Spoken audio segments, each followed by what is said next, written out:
এই বিলের ধান পাকতেছে দেখতে পাচ্ছেন। আল্লাহর কি একটা খেলা, উৎসব, নবান্ন উৎসব চলছে। ধান পাকার মৌসুম।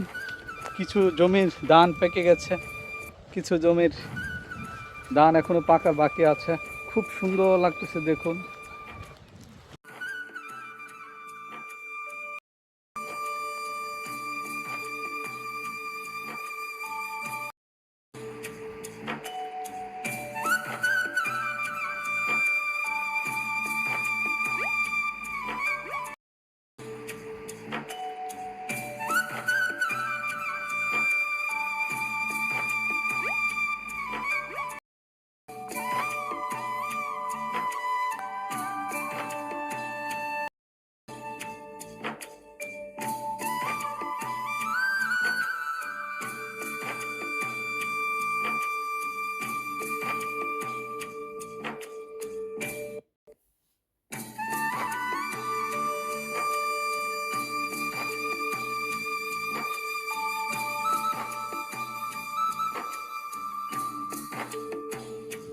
কি সুন্দর, কি সুন্দর একটা দেখুন, সমান তালে একটা আছে, খুব ভালো লাগতেছে।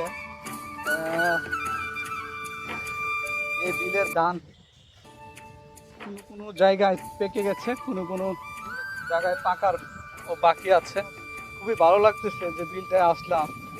এটাই তো গ্রামীণ জীবন। গ্রামের মতো সৌন্দর্য কোথাও খুঁজে পাওয়া যায় না। গ্রামের মতো মজা এত কোথাও নাই যদি গ্রামকে ভালোবাসতে পারেন। তো এই জমিটা আমাদের এই আত্মীয় করছে, দেখতে আসলাম।